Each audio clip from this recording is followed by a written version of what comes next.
سب سے پہلے اسلام کا اظہار نبی کریم صلی اللہ علیہ وسلم نے نماز ہی سے کیا تھا، اور کفار سے آپ کی مٹ بھیڑ کا آغاز بھی حرم میں آپ کے نماز پڑھنے سے ہوا تھا۔ آیات یہ ہیں: ہرگز نہیں، انسان سرکشی کرتا ہے اس بنا پر کہ وہ اپنے آپ کو بے نیاز دیکھتا ہے، حالانکہ پلٹنا یقیناً تیرے رب ہی کی طرف ہے۔ تم نے اس شخص کو دیکھا جو ایک بندے کو منع کرتا ہے جبکہ وہ نماز پڑھتا ہو، تمہارا کیا خیال ہے اگر وہ بندہ راہ راست پر ہو یا تقوی کی تلقین کرتا ہو؟ تمہارا کیا خیال ہے اگر یہ منع کرنے والا شخص حق کو جھٹلاتا اور منہ موڑتا ہو؟ کیا وہ نہیں جانتا کہ اللہ دیکھ رہا ہے؟ ہرگز نہیں، اگر وہ باز نہ آیا تو ہم اس کی پیشانی کے بال پکڑ کر کھینچیں گے، اس پیشانی کو جو جھوٹی اور خطا کار ہے۔ وہ بلا لے اپنے حامیوں کی ٹولی کو، ہم بھی عذاب کے فرشتوں کو بلا لیں گے۔ ہرگز نہیں، اس کی بات نہ مانو اور سجدہ کرو اور اپنے رب کا قرب حاصل کرو۔ آپ کے چچا ابو لہب کو آپ سے اس حد تک کدورت اور عداوت ہو گئی تھی کہ ہر جگہ آپ کے پیچھے پیچھے جاتا، اور جب بھی آپ کسی سے مخاطب ہوتے تو شور مچا دیتا، غلط ملط باتیں کر کے اس شخص کو بات سننے سے روک دیتا۔ دراصل نبی صلی اللہ علیہ وسلم کے بارے میں ابو لہب کا موقف شروع سے یہی تھا، جبکہ قریش نے اس وقت اس طرح کی بات سوچی بھی نہیں تھی۔ حج کے دنوں میں بھی ابو لہب نبی کریم صلی اللہ علیہ وسلم کو جھٹلانے کے لیے بازاروں اور اجتماعات میں آپ کے پیچھے لگا رہتا تھا۔ طارق بن عبداللہ محاربی کی روایت سے معلوم ہوتا ہے کہ یہ شخص صرف زبان سے جھٹلانے ہی پر اکتفا نہیں کرتا تھا بلکہ پتھر بھی مارتا تھا۔ ان پتھروں سے آپ کی ایڑیاں خون آلود ہو جاتی تھیں۔ بعثت سے پہلے ابو لہب نے اپنے دو بیٹوں عتبہ اور عتیبہ کی شادی رسول اللہ صلی اللہ علیہ وسلم کی دو صاحبزادیوں سیدہ رقیہ اور سیدہ ام کلثوم رضی اللہ عنہما سے کی تھی۔ جب آپ نے نبوت کا اعلان فرمایا، توحید کی تبلیغ کی، تو اس نے نہایت سخت رویہ اختیار کیا اور اپنے دونوں بیٹوں کو مجبور کیا کہ وہ آپ کی بیٹیوں کو طلاق دے دیں۔ چنانچہ ان دونوں نے طلاق دے دی۔ اسی طرح جب نبی صلی اللہ علیہ وسلم کے دوسرے صاحبزادے عبداللہ کا انتقال ہوا تو ابو لہب کو اس قدر خوشی ہوئی کہ وہ دوڑتا ہوا اپنے دوستوں کے پاس پہنچا اور انہیں یہ خبر سنائی کہ محمد معاذ اللہ ابتر یعنی نسل بریدہ ہو گئے ہیں۔ ابو لہب کی بیوی ام جمیل بھی رسول اللہ صلی اللہ علیہ وسلم کی دشمنی میں اس سے پیچھے نہیں تھی۔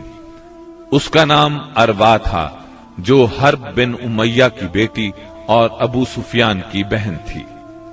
یہ آپ کے راستے میں رات کے وقت کانٹے بچھا دیا کرتی تھی، بہت بد زبان تھی، فساد برپا کرنے والی تھی۔ قرآن میں اسے حمالۃ الحطب یعنی لکڑی ڈھونے والی کا لقب دیا گیا ہے۔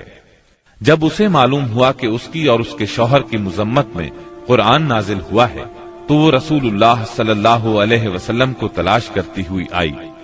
آپ خانہ کعبہ کے پاس مسجد حرام میں تشریف فرما تھے۔ سیدنا ابو بکر صدیق رضی اللہ عنہ بھی ساتھ تھے۔ اس کی مٹھی میں پتھر تھے۔ آپ کے سامنے آ کھڑی ہوئی تو اللہ تعالیٰ نے اس کی نگاہ پکڑ لی اور وہ رسول اللہ صلی اللہ علیہ وسلم کو نہ دیکھ سکی۔ البتہ ابو بکر صدیق اسے نظر آ رہے تھے۔ اس نے پوچھا، ابو بکر تمہارا ساتھی کہاں ہے؟ مجھے معلوم ہوا ہے کہ وہ میری حجب کرتا ہے۔ اللہ کی قسم اگر میں اس تک پہنچ گئی تو یہ پتھر اس کے منہ پر ماروں گی۔ دیکھو اللہ کی قسم میں بھی شاعرہ ہوں۔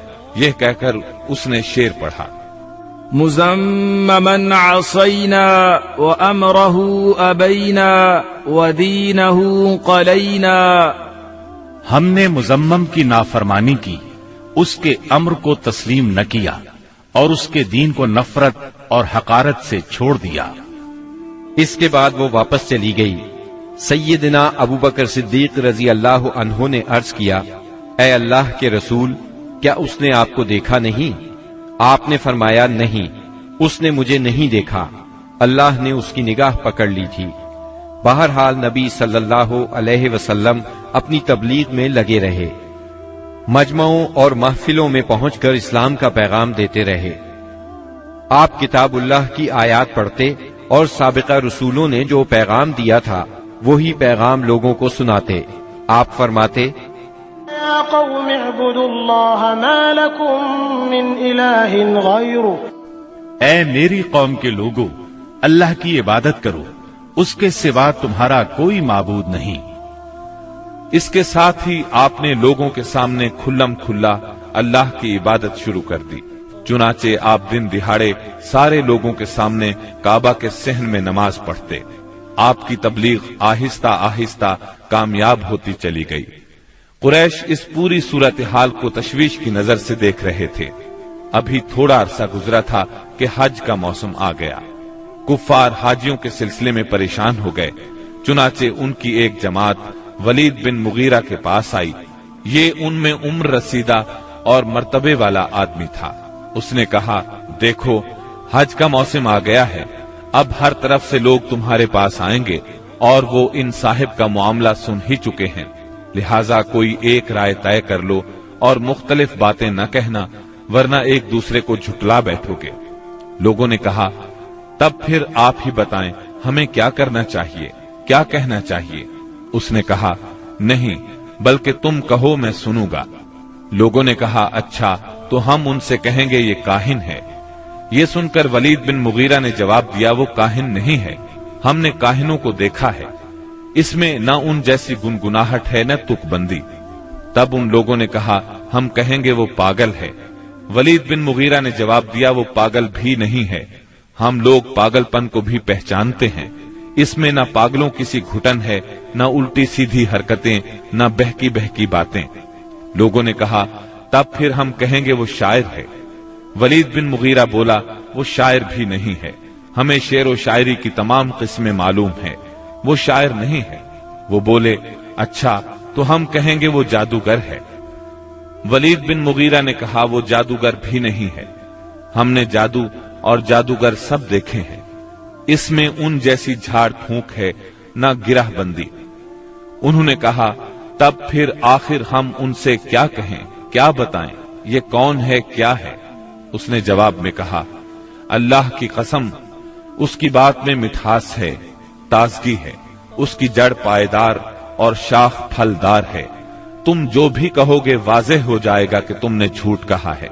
ویسے زیادہ مناسب یہی ہے کہ تم کہہ دو وہ جادوگر ہے اور اس کی باتوں میں جادو ہے، وہ اس کے ذریعے سے باپ بیٹے میں، بھائی بھائی میں، میاں بیوی میں، آدمی اور اس کے خاندان میں لڑائی کروا دیتا ہے، پھوٹ ڈلوا دیتا ہے۔ چنانچہ یہ بات طے کر کے وہ لوگ وہاں سے اٹھے۔ اب انہوں نے حج کے لیے آنے والوں کی راہوں میں بیٹھنا شروع کیا۔ اب جو بھی ان کے پاس سے گزرتا اسے آپ کے بارے میں بتاتے، انہیں ڈراتے اور کہتے کہ تم لوگ اس شخص کے جال میں نہ آ جانا۔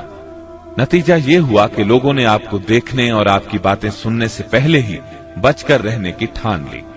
اس کے بعد جب حج کے دن آ گئے تب نبی اکرم صلی اللہ علیہ وسلم نے حاجیوں کے مجمعوں میں اور ان کے ڈیروں پر جانا شروع کر دیا، جا کر انہیں اسلام کی طرف بلانا شروع کیا۔ آپ فرماتے، لوگو لا الہ الا اللہ کہو، کامیاب ہو جاؤ گے۔ ادھر ابو لہب کا یہ حال تھا کہ وہ آپ کے پیچھے پیچھے لگا رہتا، آپ کو جھٹلاتا جاتا، تکلیف بھی پہنچاتا۔ اس طرح جب اس حج سے حاجی واپس لوٹے تو پورے عرب میں نبی صلی اللہ علیہ وسلم کا چرچا ہو گیا۔ قرآن مجید کی سورہ المدثر کی آیات 11 تا 26 میں اس واقعے کی طرف نشاندہی کی گئی ہے۔ چھوڑ دو مجھے اور اس شخص کو جسے میں نے اکیلا پیدا کیا، بہت سا مال اسے دیا، اس کے ساتھ ساتھ حاضر رہنے والے بیٹے دیے اور اس کے لیے ریاست کی راہ ہموار کی۔ پھر وہ طمع رکھتا ہے کہ میں اسے اور زیادہ دوں گا، ہرگز نہیں، وہ ہماری آیات سے عناد رکھتا ہے، میں تو اسے بہت جلد ایک کٹھن چڑھائی چڑھاؤں گا۔ اس نے سوچا اور کچھ بات بنانے کی کوشش کی تو رب کی مار اس پر۔ اس نے کیسی بات بنانے کی کوشش کی؟ ہاں، رب کی مار اس پر۔ اس نے کیسی بات بنانے کی کوشش کی؟ پھر لوگوں کی طرف دیکھا، پھر پیشانی سکیڑی اور منہ بنایا، پھر پلٹا اور تکبر میں پڑ گیا۔ آخر کار بولا کہ یہ کچھ نہیں ہے مگر ایک جادو جو پہلے سے چلا آ رہا ہے، یہ تو ایک انسانی کلام ہے، بہت جلد میں اسے دوزخ میں پھینک دوں گا۔ اسلام کی اشاعت بڑھ رہی تھی، لیکن اس کے ساتھ ساتھ قریش کا ظلم و ستم بھی شدید سے شدید تر ہوتا جا رہا تھا۔ پھر آپ ایک مخلص صحابی ارقم بن ابی ارقم رضی اللہ عنہ کے گھر میں تبلیغ کا کام کرنے لگے، یعنی وہ گھر آپ کی تبلیغ کا مرکز ٹھہرا۔ مسلمانوں کو اسلامی تحریک کے سب سے پہلے مرکز دار ارقم کا علم تھا، چنانچہ کوئی اجنبی شخص مسلمان ہونے کے لیے آتا تو اہل اسلام اسے بھی دار ارقم پہنچا دیا کرتے تھے۔ قریش کی سختیاں اور حالات جب ناقابل برداشت ہو گئے تو آپ نے اپنے اصحاب سے فرمایا، حبشہ کا بادشاہ اسہمہ نجاشی ایک انصاف پسند حکمران ہے اور اس کے ملک میں کسی پر ظلم نہیں ہوتا، لہذا تم حبشہ کی طرف ہجرت کر جاؤ۔ اس ہدایت کے مطابق رجب 5 نبوت میں صحابہ کرام کے پہلے قافلے نے ہجرت کی۔ اس میں 12 مرد اور 4 عورتیں تھیں اور ان کے امیر سیدنا عثمان بن عفان رضی اللہ عنہ تھے۔ ان کے ساتھ ان کی زوجہ محترمہ سیدہ رقیہ رضی اللہ عنہا تھی۔ یہ نبی اکرم صلی اللہ علیہ وسلم کی صاحبزادی تھی اور یہ سیدنا ابراہیم علیہ السلام اور سیدنا لوط علیہ السلام کے بعد پہلا گھرانہ تھا جس نے اللہ کے راستے میں ہجرت کی تھی۔ یہ لوگ رات کی تاریکی میں خاموشی سے نکلے اور جدہ کے جنوب میں واقع بحر احمر کی بندرگاہ شعیبہ کا رخ کیا۔ خوش قسمتی سے وہاں 2 تجارتی جہاز موجود تھے۔ یہ لوگ ان پر سوار ہو کر حبشہ پہنچ گئے۔ ادھر قریش کو ان کی روانگی کا علم ہوا تو مارے غیظ و غضب کے ان کا برا حال ہو گیا۔ فوراً آدمی دوڑائے گئے تاکہ ان حضرات کو پکڑا جا سکے اور خوب سزا دی جا سکے، یہاں تک کہ وہ اللہ کا دین چھوڑ دے۔ لیکن ان کے ساحل تک پہنچنے سے پہلے مسلمان سمندر میں دور جا چکے تھے، لہذا یہ لوگ ساحل سے نامراد واپس آ گئے۔ اس ہجرت کے کوئی 2 ماہ بعد رمضان 5 نبوت میں ایک روز رسول اللہ صلی اللہ علیہ وسلم مسجد حرام میں تشریف لائے۔ اس وقت وہاں قریش کے بہت سارے لوگ موجود تھے، ان میں ان کے سردار اور بڑے بڑے لوگ بھی تھے۔ آپ نے ان کے درمیان کھڑے ہو کر سورہ نجم کی تلاوت شروع کر دی۔ ایسا نفیس کلام انہوں نے پہلے کبھی نہیں سنا تھا۔ اب جو ان کے کانوں میں گونجا تو بے خود ہو گئے، دم بخود ہو کر سنتے رہ گئے، اس طرح خاموش اور ساکت ہو گئے کہ آپ کو روکنے کا ہوش بھی نہ رہ گیا۔ بلکہ سورت کے آخر میں جب ڈانٹ ڈپٹ والی آیات آئیں تو ان کے دل کانپ گئے، ہوش اڑ گئے، اور جو ہی آپ نے یہ حکم سنایا کہ فَاسْجُدُوا لِلَّهِ وَاعْبُدُوا، یعنی اللہ کے لیے سجدہ کرو اور اس کی عبادت کرو، تو سب کے سب سجدہ ریز ہو گئے۔ کسی کو اس حکم ربانی سے سرتابی کا یارہ نہ رہا۔ امام بخاری رحمت اللہ علیہ نے سیدنا عبداللہ بن مسعود رضی اللہ عنہ سے روایت کی ہے کہ نبی صلی اللہ علیہ وسلم نے سورہ نجم پڑھی، پھر سجدہ کیا تو قوم کا کوئی فرد نہ بچا جس نے سجدہ نہ کیا ہو۔ ایک آدمی نے ایک مٹھی کنکری یا مٹی کی لی اور اس کو اپنے چہرے کے اوپر تک لے گیا اور کہا، میرے لیے یہی کافی ہے۔ بعد میں میں نے دیکھا کہ وہ حالت کفر میں مارا گیا۔ یہ امیہ بن خلف تھا جو بدر کے دن مارا گیا۔ گویا اس وقت جتنے لوگ تھے ان میں سے بس ایک امیہ بن خلف ایسا تھا جس نے مکمل طور پر سجدہ نہیں کیا، البتہ ایک مٹھی میں کنکریاں لے کر اپنی پیشانی تک لے گیا۔ اس نے سجدہ کرنے والوں کا بس اس حد تک ساتھ دیا تھا۔ اس واقعے کی خبر حبشہ پہنچ گئی، یعنی تمام قریش کے سجدہ کرنے کی خبر۔ اس پر مسلمانوں نے سمجھا کہ وہ سب کے سب مسلمان ہو گئے ہیں۔ وہ سب خوشی خوشی ماہ شوال میں مکے کی طرف روانہ ہو گئے، لیکن جب مکے کے اس قدر قریب پہنچ گئے کہ ایک دن سے بھی کم وقت کی مسافت باقی رہ گئی، تب انہیں اصل بات کا پتہ چلا۔ اس پر کچھ لوگ تو وہیں سے واپس حبشہ چلے گئے اور کچھ چھپ چھپا کر یا کسی کی پناہ لے کر مکہ آ گئے۔ اس کے بعد مسلمانوں پر قریش کی سختیاں اور زیادہ بڑھ گئیں، کیونکہ ایک طرف تو انہوں نے بے خودی میں مسلمانوں کے ساتھ سجدہ کر دیا تھا، اس کا انہیں بہت پچھتاوا تھا، دوسری طرف مسلمانوں کے ساتھ نجاشی بہت اچھا سلوک کر رہا تھا، اس کی انہیں جلن اور کڑھن تھی۔ اس لیے رسول اللہ صلی اللہ علیہ وسلم نے فرمایا، تم لوگ دوبارہ حبشہ ہجرت کر جاؤ۔ چنانچہ اس مرتبہ 82 یا 83 مرد اور 18 یا 19 عورتوں نے ہجرت کی، اور ظاہر ہے یہ ہجرت پہلی ہجرت کی نسبت زیادہ مشکل تھی، کیونکہ اب قریش چوکنے تھے، مسلمانوں کی نقل و حرکت پر ان کی نظر تھی۔ یہ اور بات ہے کہ مسلمان ان سے زیادہ چوکنے، با حکمت اور ٹھوس قدم اٹھانے والے ثابت ہوئے، اور ان کی تمام تر پکڑ دھکڑ کے باوجود حبشہ کی طرف نکلنے میں کامیاب ہو گئے۔ اس ہجرت سے قریش کے گھر گھر میں کوہرام مچ گیا، کیونکہ قریش کے بڑے چھوٹے خاندانوں میں سے کوئی ایسا نہیں تھا جس کے چشم و چراغ ان مہاجرین میں شامل نہ ہو۔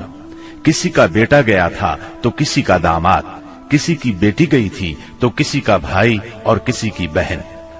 ابو جہل کے بھائی سلمہ بن حشام، اس کے چچا زاد 2 بھائی، اس کی چچا زاد بہن ام سلمہ، ابو سفیان کی بیٹی ام حبیبہ، عتبہ کے بیٹے اور ہند جگر خور کے سگے بھائی ابو حذیفہ، سہیل بن عمرو کی بیٹی سہلہ، عثمان بن عفان، ان کی اہلیہ رقیہ بنت رسول اللہ صلی اللہ علیہ وسلم، زبیر بن عوام، مصعب بن عمیر، عبد الرحمن بن عوف، ابو سلمہ مخزومی، عثمان بن مزعون، جعفر بن ابی طالب اور ان کی زوجہ اسما بنت امیس رضی اللہ عنہم وغیرہ۔ اس طرح قریب قریب تمام سرداران قریش اور مشہور دشمنان اسلام کے جگر گوشے دین کی خاطر گھر بار چھوڑ کر نکل کھڑے ہوئے تھے، اس لیے کوئی گھرانہ ایسا نہ تھا جو اس واقعے سے متاثر نہ ہوا ہو۔ قریش پر یہ بات بہت گراں گزری کہ مسلمان ان سے بچ کر ایک ایسی جگہ جا پہنچے ہیں جہاں ان کی جان اور مال کو کوئی خطرہ نہیں ہے۔ چنانچہ انہوں نے ان حضرات کی واپسی کا منصوبہ تیار کیا، عمرو بن عاص اور عبداللہ بن ربیہ کو حبشہ بھیجا۔ یہ دونوں اس وقت مشرک تھے۔ انہوں نے حبشہ پہنچ کر منصوبے کے مطابق سب سے پہلے پادریوں سے ملاقاتیں کی اور انہیں تحفے تحائف دیے، پھر بااثر انداز میں دلیل دے کر اپنی آمد کا مقصد بتایا۔ انہوں نے ان کا ساتھ دینے کا وعدہ کر لیا۔ اس کے بعد یہ دونوں نجاشی کے پاس آئے، اسے بھی تحائف پیش کیے، پھر اصل مقصد کی بات شروع کی۔ انہوں نے کہا، اے بادشاہ، آپ کے ملک میں ہمارے کچھ ناسمجھ لوگ بھاگ آئے ہیں، انہوں نے اپنی قوم کا دین چھوڑ دیا ہے اور آپ کے دین میں بھی داخل نہیں ہوئے، بلکہ ایک نیا دین ایجاد کیا ہے، اس کو ہم جانتے ہیں نہ آپ، اس لیے ہمیں آپ کی خدمت میں ان کی قوم کے بڑوں یعنی ان کے والدین، چچاؤں اور ان کے قبیلے کے لوگوں نے بھیجا ہے تاکہ آپ انہیں واپس بھیج دیں، کیونکہ وہ لوگ ان پر نگران ہیں اور ان کی خامی اور خرابی کو سب سے اچھی طرح سمجھتے ہیں۔ جب ان کی یہ بات پوری ہو گئی تو منصوبے کے مطابق پادریوں نے بھی ان کی تائید کی، ہاں میں ہاں ملائی۔ نجاشی نے ان کی باتیں غور سے سنی، لیکن سوچے سمجھے اور دیکھے بھالے بغیر فیصلہ نہیں کیا۔ اس نے سوچا دوسرے فریق کی بھی بات سنی جائے کہ وہ کیا کہتے ہیں، تبھی حق واضح ہو سکے گا۔ چنانچہ اس نے مسلمانوں کو بلا لیا اور ان سے پوچھا، یہ کیسا دین ہے جس کی وجہ سے تم لوگ اپنی قوم سے الگ ہو گئے ہو، لیکن نہ میرے دین میں داخل ہوتے ہو اور نہ ان ملتوں ہی میں سے کسی کے دین میں داخل ہوئے ہو؟ اس کے جواب میں سیدنا جعفر بن ابی طالب رضی اللہ عنہ نے فرمایا، اے بادشاہ، ہم جاہلیت والی قوم تھے، بتوں کو پوجتے تھے، مردار کھاتے تھے، برائیاں کرتے تھے، قرابت داروں سے ناتا توڑتے تھے، پڑوسیوں سے بدسلوکی کرتے تھے، ہم میں جو طاقتور ہوتا تھا وہ ہمارے کمزور کو کھا جاتا تھا۔ ہم اس حالت میں تھے کہ اللہ تعالیٰ نے ہم ہی میں سے ایک رسول بھیجا، ہم پہلے سے اس کے عالی نسب، سچائی، امانت اور پاک دامنی کو اچھی طرح جانتے تھے۔ اس نے ہمیں اللہ تعالیٰ کی طرف بلایا کہ ہم اسے ایک مانیں اور اسی کی عبادت کریں، اور اس کے سوا ہمارے باپ دادا جن بتوں اور پتھروں کو پوجتے رہے تھے انہیں چھوڑ دیں۔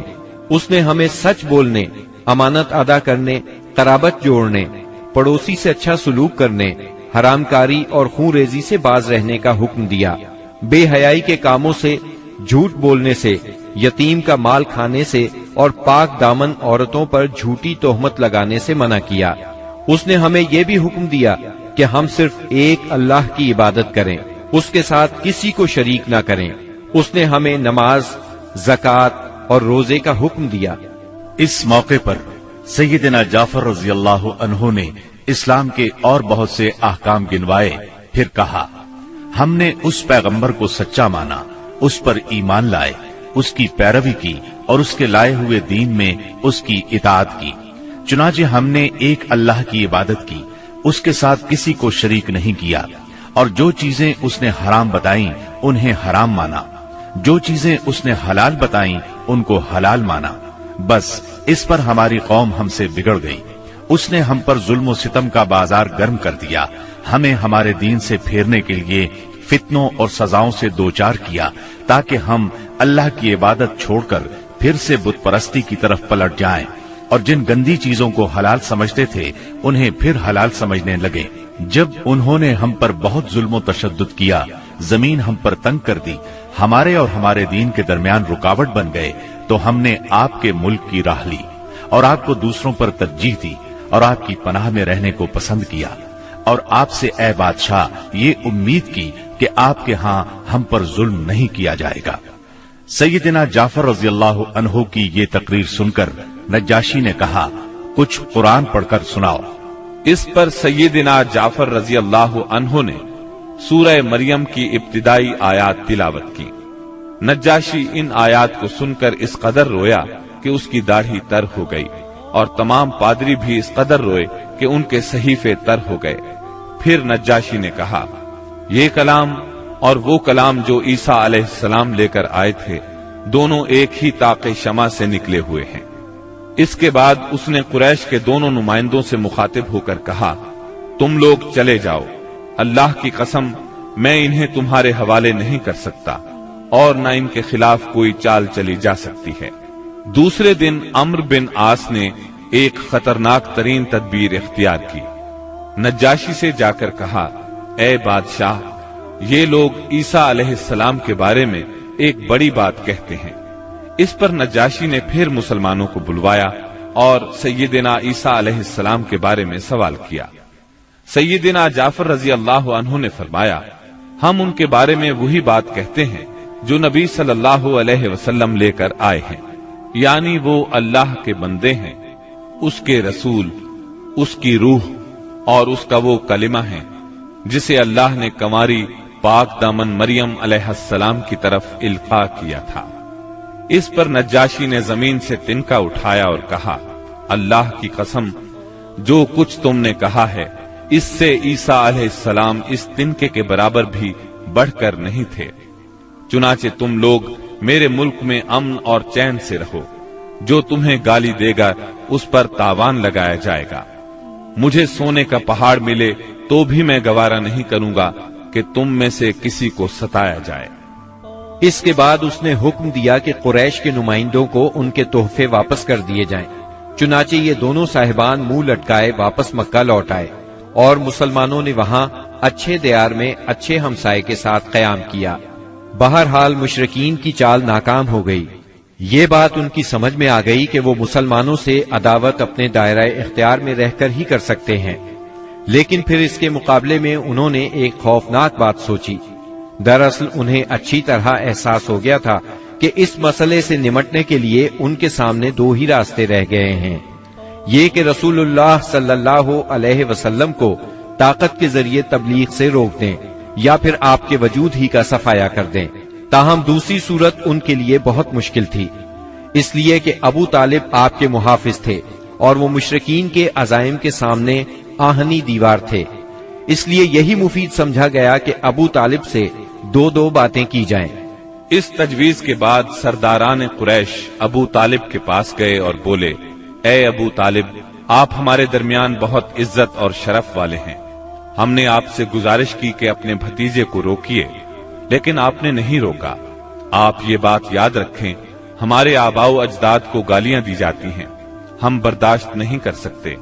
ہماری عقلوں کو اور سمجھ بوجھ کو حماقت کہا جائے، ہمارے خداؤں کی عیب جوئی کی جائے، یہ ہم ہرگز برداشت نہیں کر سکتے۔ آپ انہیں روک لیجئے، ورنہ پھر ہم آپ سے اور ان سے ایسی جنگ چھیڑ دیں گے کہ ایک فریق کا صفایا ہو کر رہے گا۔ ابو طالب پر اس زوردار دھمکی کا بہت زیادہ اثر ہوا۔ انہوں نے رسول اللہ صلی اللہ علیہ وسلم کو بلا کر کہا، بھتیجے، تمہاری قوم کے لوگ میرے پاس آئے تھے اور ایسی ایسی باتیں کہہ گئے ہیں، اب مجھ پر اور خود اپنے آپ پر رحم کرو، اس معاملے میں مجھ پر اتنا بوجھ نہ ڈالو جو میرے بس سے باہر ہے۔ یہ سن کر رسول اللہ صلی اللہ علیہ وسلم نے خیال فرمایا کہ اب ان کے چچا بھی ان کا ساتھ چھوڑ رہے ہیں، وہ بھی ان کی مدد نہیں کریں گے، قریش کے مقابلے میں کمزور پڑ گئے ہیں۔ اس لیے آپ صلی اللہ علیہ وسلم نے فرمایا، چچا جان، اللہ کی قسم، اگر یہ لوگ میرے دائیں ہاتھ پر سورج اور بائیں ہاتھ پر چاند رکھ دیں کہ میں اس کام کو اس حد تک پہنچائے بغیر چھوڑ دوں کہ اللہ اسے غالب کر دے یا میں اسی راہ میں ہلاک ہو جاؤں، تب بھی میں نہیں چھوڑوں گا۔ ان الفاظ کے ساتھ ہی آپ کی آنکھوں میں آنسو آ گئے اور وہاں سے اٹھ گئے۔ واپس جانے لگے تو ابو طالب نے پکارا اور سامنے آ کر کہا، بھتیجے جاؤ، جو چاہو کہو کرو، اللہ کی قسم میں تمہیں کبھی بھی کسی بھی وجہ سے نہیں چھوڑ سکتا۔ پھر یہ اشعار کہے، والله لن يصلوا إليك بجمعهم حتى أوسد في التراب دفينا فاصدع بأمرك ما عليك غضاضة وأبشر وقر بذاك منك عيونا۔ اللہ کی قسم، وہ لوگ تم تک اپنی جمعیت سمیت بھی ہرگز نہیں پہنچ سکتے یہاں تک کہ میں مٹی میں دفن کر دیا جاؤں۔ تم اپنی بات کھلم کھلا کہو، تم پر کوئی قید نہیں، تم خوش ہو جاؤ اور تمہاری آنکھیں اس سے ٹھنڈی ہو جائیں۔ سابقہ دھمکی کے باوجود جب قریش نے دیکھا کہ رسول اللہ صلی اللہ علیہ وسلم اپنا کام کیے جا رہے ہیں تو وہ جان گئے کہ ابو طالب رسول اللہ صلی اللہ علیہ وسلم کو نہیں چھوڑ سکتے، بلکہ اس بارے میں قریش سے جدا ہونے اور ان سے دشمنی مول لینے تک کو تیار ہیں۔ تو وہ لوگ ولید بن مغیرہ کے لڑکے عمارہ کو ساتھ لے کر ابو طالب کے پاس پہنچے اور ان سے یوں عرض کیا، اے ابو طالب، یہ قریش کا سب سے بانکا اور خوبصورت جوان ہے، آپ اسے لے لیں، اس کی دیت اور نصرت کے آپ حقدار ہوں گے، آپ اسے اپنا لڑکا بنا لیں، یہ آپ کا ہوگا، آپ اپنے بھتیجے کو ہمارے حوالے کر دیں، اس بھتیجے کو جس نے آپ کے آبا و اجداد کے دین کی مخالفت کی ہے، آپ کی قوم کا شیرازہ منتشر کر رکھا ہے اور ان کی عقلوں کو حماقت سے دوچار بتلایا ہے، ہم اسے قتل کریں گے، بس یہ ایک آدمی کے بدلے میں ایک آدمی کا حساب ہے۔ ابو طالب نے اس پر ان سے کہا، اللہ کی قسم، کتنا برا سودا ہے جو تم مجھ سے کر رہے ہو، تم اپنا بیٹا مجھے دیتے ہو کہ میں اسے کھلاؤں پلاؤں اور پالوں پوسوں، جبکہ میرا بیٹا مجھ سے طلب کرتے ہو کہ اسے قتل کر دو، اللہ کی قسم یہ نہیں ہو سکتا۔ اس پر نوفل بن عبد مناف کا پوتا متم بن عدی بولا، اللہ کی قسم، اے ابو طالب، تم سے تمہاری قوم نے انصاف کی بات کہی ہے اور جو صورت تمہیں ناگوار ہے اس سے بچنے کی کوشش کی ہے، لیکن میں دیکھتا ہوں کہ تم ان کے سلسلے میں کسی بات کو قبول نہیں کرنا چاہتے۔ اس کی بات کے جواب میں ابو طالب نے کہا، اللہ کی قسم، تم لوگوں نے میرے ساتھ انصاف کی بات نہیں کی، بلکہ تم بھی میرا ساتھ چھوڑ کر میرے مخالف لوگوں کی مدد پر تلے بیٹھے ہو، اگر یہی بات ہے تو ٹھیک ہے، جو چاہو کرو۔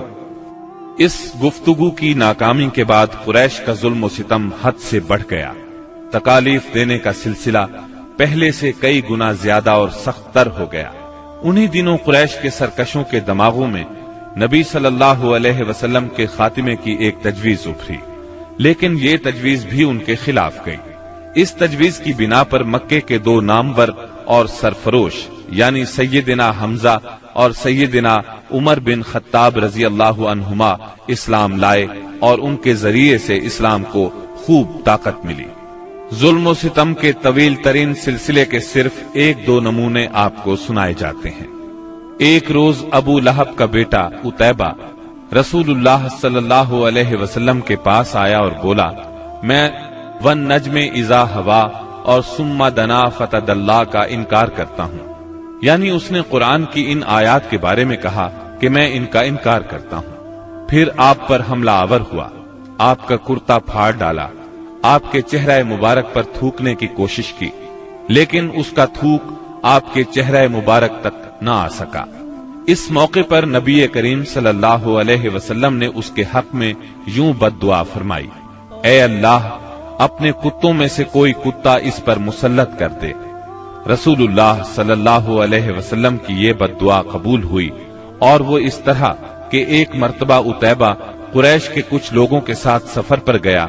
قافلے نے ملک شام کے مقام زرقاء میں پڑاؤ ڈالا تو رات کے وقت ایک شیر قافلے کے نزدیک آیا۔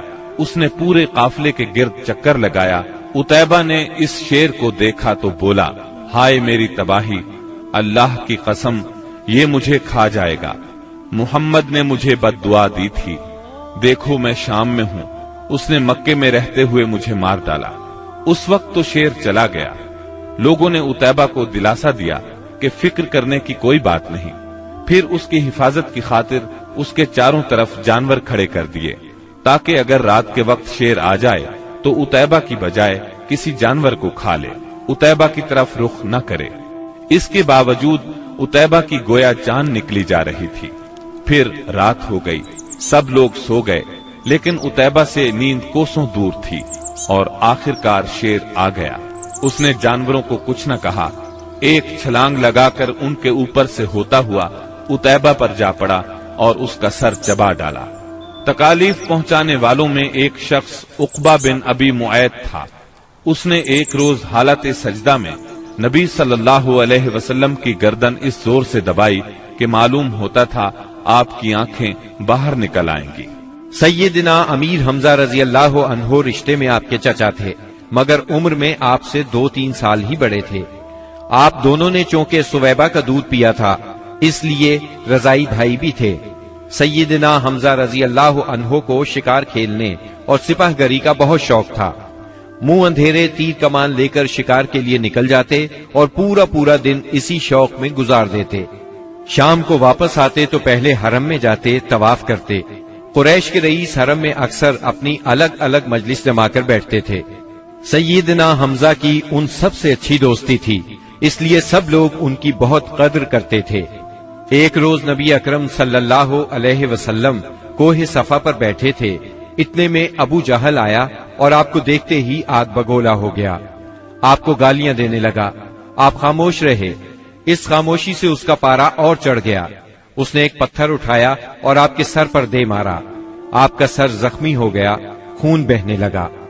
شام کو سیدنا حمزہ رضی اللہ عنہ شکار سے لوٹے تو عبداللہ بن جدعان کی لونڈی نے بتایا کہ آج آپ کے بھتیجے محمد کو ابو جہل نے سخت تکلیف پہنچائی ہے، آپ زخمی ہو گئے ہیں۔ سیدنا حمزہ رضی اللہ عنہ نے یہ سنا تو غصے سے بھڑک اٹھے، آخر آپ ان کے قریبی عزیز تھے۔ سیدھے ابو جہل کے پاس گئے اور بولے: تو میرے بھتیجے کو گالی دیتا ہے، حالانکہ میں اسی کے دین پر ہوں۔ اس کے بعد کمان سے اس زور سے مار ماری کہ ابو جہل اس کمان سے زخمی ہو گیا۔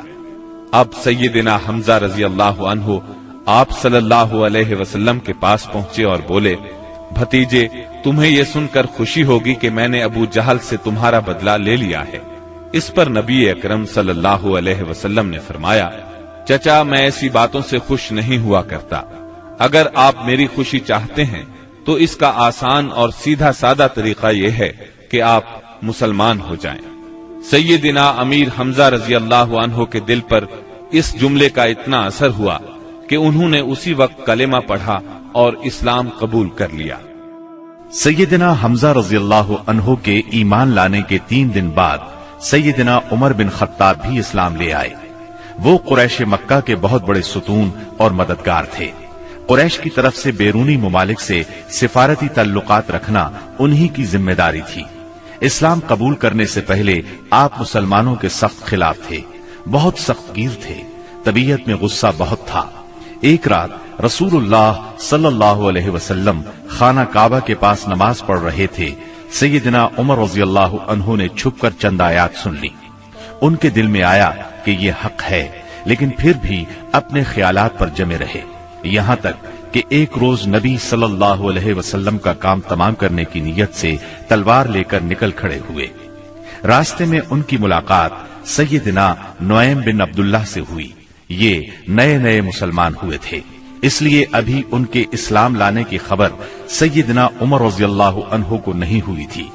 ان کے ہاتھ میں ننگی تلوار اور چہرے پر شدید غصے کے آثار دیکھ کر انہوں نے پوچھا، خیر تو ہے عمر، دوپہر کے وقت ننگی تلوار لیے کدھر کا ارادہ ہے؟ سیدنا عمر رضی اللہ عنہ نے جواب دیا، محمد کو قتل کرنے کے لیے جا رہا ہوں۔ یہ سن کر نعیم بولے، محمد کو قتل کرنے سے پہلے اپنے گھر کی خبر لو۔ تمہاری بہن فاطمہ اور تمہارے بہنوئی سعید تمہارا دین چھوڑ کر اسلام قبول کر چکے ہیں۔ سیدنا عمر یہ سن کر آگ بگولا ہو گئے، سیدھے بہن کے گھر پہنچے۔ اس وقت گھر میں قرآن کے ایک معلم سیدنا خباب بن ارت رضی اللہ عنہ انہیں قرآن پڑھا رہے تھے۔ دروازے پر دستک کی آواز سن کر ان کی بہن فاطمہ بنت خطاب نے قرآن کے اوراق چھپا دیے۔ خباب بن ارت بھی ایک طرف چھپ گئے۔ اب بہنوئی نے دروازہ کھولا۔ دروازہ کھلتے ہی سیدنا عمر رضی اللہ عنہ نے پوچھا، تم کیا پڑھ رہے تھے، مجھے دکھاؤ۔ ساتھ ہی سعید بن زید کو مارنے لگے۔ بہن نے اپنے خاوند کو چھڑانے کی کوشش کی تو ان پر بھی ٹوٹ پڑے، وہ بھی زخمی ہو گئیں، ان کے منہ سے خون بہنے لگا۔ جوش میں آ کر بولی، جو جی میں آئے کر لو عمر، ہم مسلمان ہو چکے ہیں۔ سیدنا عمر رضی اللہ عنہ نے بہن کو زخمی دیکھا تو شرمندہ ہوئے اور نرم آواز میں بولے، مجھے سناؤ تم کیا پڑھ رہے تھے، میں جاننا چاہتا ہوں تمہارا دین کیا ہے۔ فاطمہ بنت خطاب رضی اللہ عنہا نے جوش کے عالم میں چند جملے کہے، پھر فرمایا، جاؤ پہلے غسل کرو، پھر دکھائیں گے ہم کیا پڑھ رہے تھے۔ غسل کے بعد انہیں قرآنی اوراق دکھائے گئے۔ انہیں نرم پڑھتے دیکھ کر سیدنا خباب بن ارت بھی کونے سے نکل کر سامنے آ گئے۔ قرآن کے اوراق پر سورہ طٰہٰ کی چند آیات تھیں۔ سیدنا عمر رضی اللہ عنہ نے ان کو پڑھا تو کایا پلٹ گئی اور بولے، یہ تو بہت عمدہ چیز ہے، بتاؤ مسلمان کس طرح ہوتے ہیں۔ سیدنا خباب بن ارت نے کہا، اے عمر، جمعرات کی رات رسول اللہ صلی اللہ علیہ وسلم نے اللہ تعالی سے دعا کی تھی کہ اے اللہ، ابو جہل یا عمر بن خطاب سے اسلام کو تقویت دے۔ تمہیں خوشخبری ہو کہ یہ سعادت تمہارے حصے میں آ رہی ہے۔ رسول اللہ صلی اللہ علیہ وسلم دار ارقم میں ہیں۔ سیدنا عمر رضی اللہ عنہ ان کے ساتھ دار ارقم پہنچے، دروازے پر دستک دی۔ دروازہ کھلنے پر اندر موجود لوگ سیدنا عمر رضی اللہ عنہ کو دیکھ کر چونک اٹھے۔ نبی صلی اللہ علیہ وسلم کو بتایا تو آپ نے فرمایا، آنے دو۔ سیدنا عمر رضی اللہ عنہ اندر داخل ہوئے۔ آپ صلی اللہ علیہ وسلم نے ان کا کرتا پکڑ کر کھینچا اور فرمایا، عمر، کس ارادے سے آئے ہو؟ سیدنا عمر رضی اللہ عنہ نے فوراً کلمہ پڑھا، اشہد اللہ الہ الا اللہ وانک رسول اللہ، میں گواہی دیتا ہوں کہ یقیناً اللہ کے سوا کوئی لائق عبادت نہیں اور یقیناً آپ اللہ کے رسول ہیں۔ یہ اس قدر اچانک اور اس قدر غیر متوقع تھا کہ وہاں موجود تمام صحابہ بے ساختہ پکار اٹھے، اللہ اکبر۔ دار ارقم گونج اٹھا۔ سیدنا عمر رضی اللہ عنہ کا ایمان لے آنا کوئی معمولی واقعہ نہیں تھا۔ مسلمانوں میں خوشی کی لہر دوڑ گئی۔ دوسری طرف قریش اپنی تدابیر میں مصروف تھے۔ ایک روز کچھ سردار مسجد حرام میں محفل جمائے بیٹھے تھے، جبکہ آپ ایک کونے میں الگ بیٹھے تھے۔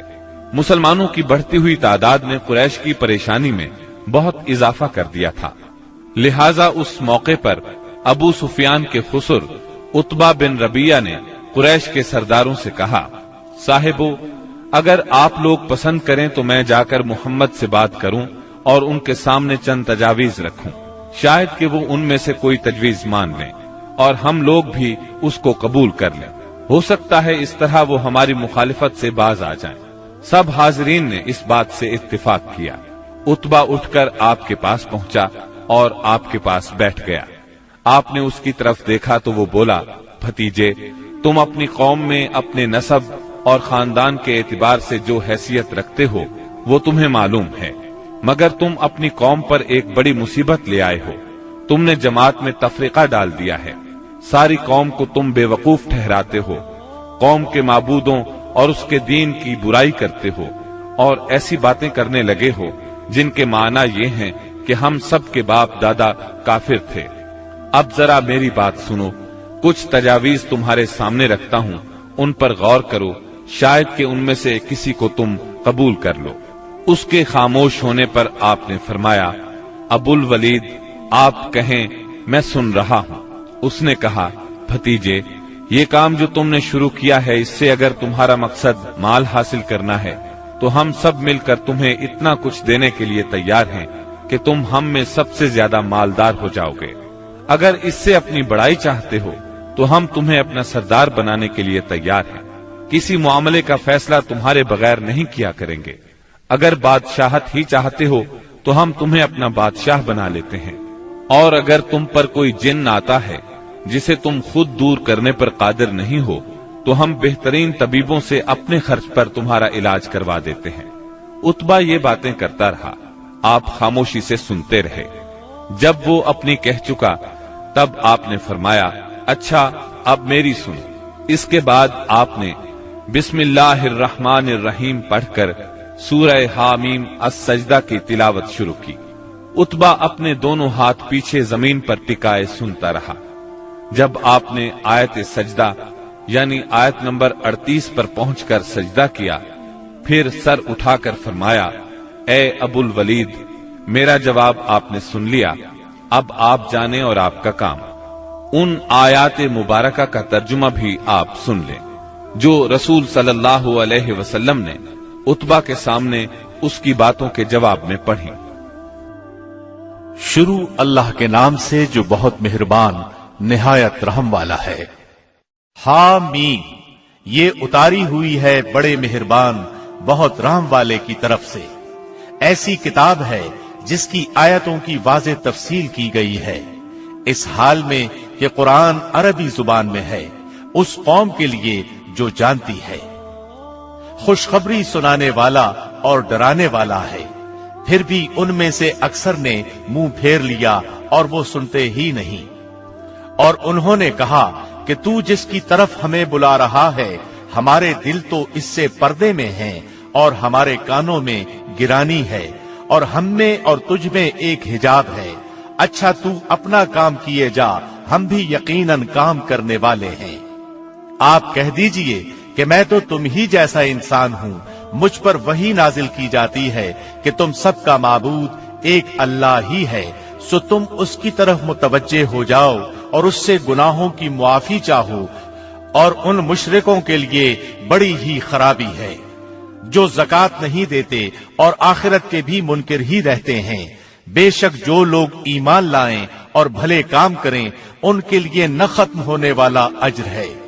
آپ کہہ دیجئے کہ کیا تم اس اللہ کا انکار کرتے ہو اور تم اس کے شریک مقرر کرتے ہو جس نے 2 دن میں زمین پیدا کر دی، سارے جہانوں کا پروردگار وہی ہے، اور اس نے زمین میں اس کے اوپر سے پہاڑ گاڑ دیے اور اس میں برکت رکھ دی، اور رہنے والوں کی غذاؤں کی تجویز بھی اسی میں کر دی، صرف 4 دن میں، ضرورت مندوں کے لیے یکساں طور پر۔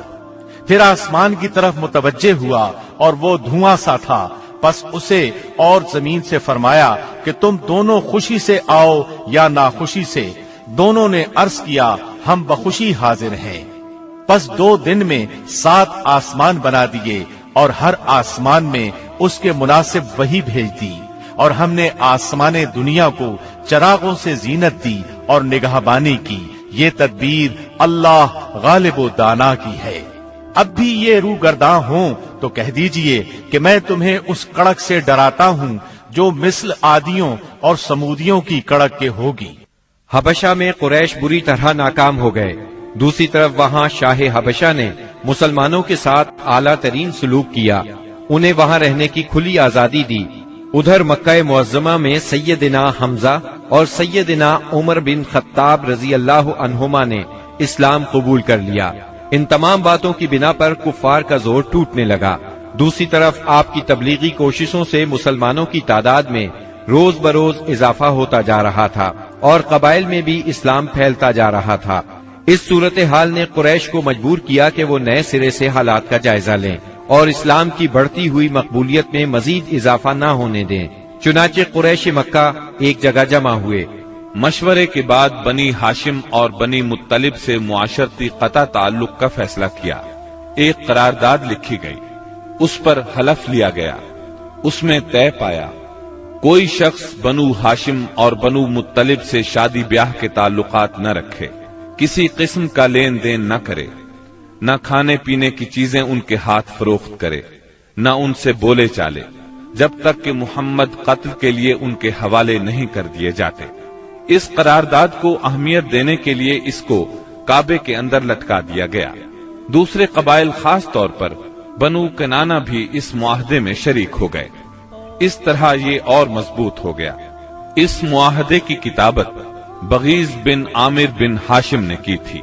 رسول اللہ صلی اللہ علیہ وسلم نے اس پر بد دعا کی اور اس کا ہاتھ یا ہاتھ کی بعض انگلیاں شل ہو گئیں۔ قریش مکہ کے اس معاشرتی بائیکاٹ سے مجبور ہو کر ابو طالب نے اپنے خاندان کے ساتھ شیب ابی طالب میں پناہ لی۔ شیب ابی طالب مکہ معظمہ میں ایک محلے کا نام تھا۔ بنی ہاشم اس میں رہا کرتے تھے۔ شیب عربی زبان میں گھاٹی کو کہتے ہیں۔ یہ محلہ کوہ ابو قبیس کی گھاٹیوں میں سے ایک گھاٹی میں واقع تھا، اور ابو طالب بنی ہاشم کے سردار تھے، اس لیے شیب ابی طالب کہا جاتا تھا۔ بنی ہاشم اور بنی مطلب کے ہر شخص نے ساتھ دیا۔ مسلمانوں نے ان کی وجہ سے اور کفار کے خاندانی اور نسبتی تعلق کی بنا پر محصور ہونا قبول کیا۔ بنو ہاشم میں سے صرف ابو لہب نے قریش مکہ کا ساتھ دیا اور وہ شہر ہی میں مقیم رہا۔ بنو ہاشم اور بنو مطلب کے 3 سال اس گھاٹی میں گزرے۔ یہ 3 سال اس قدر سخت، تنگ دستی، غربت اور تکالیف کے تھے کہ بھوک کی شدت سے بچوں کے بلبلانے کی آوازیں راستہ چلتے لوگوں کو سنائی دیتی تھیں، مگر سنگ دل کفار ان چیخوں کو سن کر خوش ہوتے تھے۔ مسلمانوں نے ان 3 برسوں میں درختوں کے پتے اور چمڑے کھا کر پیٹ کی آگ بجھائی۔ سعد بن ابی وقاص رضی اللہ عنہ فرماتے ہیں، میں بھوکا تھا، اتفاق سے رات کے وقت میرا پاؤں کسی چیز پر پڑا، میں نے اس چیز کو اٹھایا اور نکل گیا، مجھے اب تک معلوم نہیں کہ وہ کیا چیز تھی۔ اسی طرح اونٹ کی کھال کا سوکھا ہوا چمڑا انہیں کہیں راستے میں پڑا مل گیا، انہوں نے پانی سے دھو کر اس کو جلایا اور صفوف بنا کر پانی کے ساتھ کھا کر 3 راتیں بسر کی۔ یہ معاشرتی بائیکاٹ اتنا شدید تھا کہ قریش نے کھانے پینے کی اشیاء کا لے جانا بھی بند کر دیا تھا۔ جب کوئی تجارتی قافلہ مکے آتا تو ابو لہب اٹھتا اور اعلان کرتا، کوئی تاجر عام نرخوں پر اصحاب محمد کو فروخت نہ کرے، بلکہ اتنی قیمت بڑھائے کہ وہ چیز ان لوگوں کی قوت خرید سے باہر ہو جائے۔ قریش میں سے بعض لوگوں کے دل ان حضرات کی یہ حالت دیکھ کر کڑتے تھے، کیونکہ وہ ان کے عزیز تھے، چنانچہ ایسے لوگ خفیہ طور پر کھانے پینے کی چیزیں بھیج دیتے تھے۔ ایک دن سیدنا حکیم بن حزام رضی اللہ عنہ اپنی پھوپھی سیدہ خدیجہ رضی اللہ عنہا کے لیے کچھ چیزیں لے کے جا رہے تھے کہ ابو جہل نے راستہ روک لیا اور کہا، اگر تم نے شیب ابی طالب میں غلہ پہنچانے کی کوشش کی تو میں سب لوگوں میں تمہیں رسوا کر دوں گا۔ اتفاق سے اس وقت ابو البختری سامنے سے آ گیا۔ واقعے کی تفصیل سن کر ابو جہل سے کہنے لگا، اگر ایک شخص اپنی پھوپھی کے لیے کچھ غلہ بھیجتا ہے تو تم کیوں رکاوٹ بنتے ہو؟ چنانچہ ابو البختری کی مداخلت کی وجہ سے اسے اپنی پھوپھی کے پاس غلہ بھجوانے دیا۔ غرض ایسی ہی تکالیف اور مصائب کی وجہ سے مکے کے بعض نیک دل لوگوں کو یہ سفاکانہ معاہدہ ختم کرنے کا خیال آیا۔ آخر ہشام بن عمرو کی کوششوں سے زہیر بن ابی امیہ، سیدہ خدیجہ رضی اللہ عنہا کے رشتہ دار مطعم بن عدی، زمعہ بن اسود اور ابو البختری بن ہاشم اور مختلف قبائل کے بعض افراد نے رات کو خفیہ مجلس میں اس معاہدے کی منسوخی کا طریقہ کار مرتب کیا۔ پھر صبح کو کعبۃ اللہ کے پاس اپنے اپنے حلقے میں جمع ہوئے۔ طواف کے بعد پہلے زہیر نے اعلان کیا، جب تک انسانیت کے خلاف اس معاہدے کو ختم نہیں کیا جائے گا میں چین سے نہیں بیٹھوں گا۔ اس پر ابو جہل نے مخالفت کی، لیکن 4 اور نیک دل انسانوں نے اپنے اپنے قبیلے کی طرف سے یکے بعد دیگرے اس بائیکاٹ کو ختم کرنے کا اعلان کیا۔ ابو جہل مجلس کا یہ رنگ دیکھ کر دنگ رہ گیا اور کہنے لگا، یہ معاملہ تو پہلے ہی سے طے شدہ لگتا ہے۔